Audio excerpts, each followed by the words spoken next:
આદિવાસીઓમાં ડુંગર દેવની પૂજા આખા વર્ષ દરમિયાન મહત્વની પૂજા હોય છે, જેમાં માગશર પૂનમ પહેલાં 15થી 20 દિવસના ગાળામાં પૂજા કરવામાં આવે છે.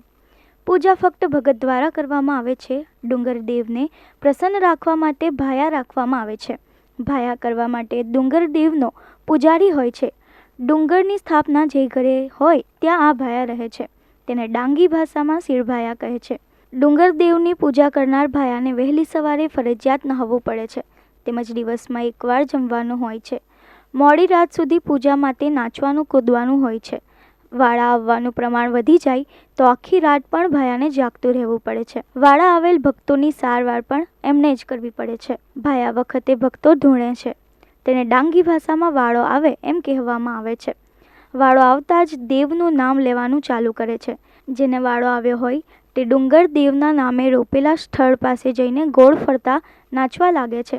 જ્યારે તેમની સંખ્યા વધી જાય ત્યારે ઢોલ અને પાવડી વાદ્ય વગાડવામાં આવે છે. તેમજ બેઠેલ પુરુષો પણ ત્યાં આવી તાલબદ્ધ નાચવા લાગે છે. અને ડાંગી ભાષામાં સૂદ પડ્યો એમ કહેવામાં આવે છે.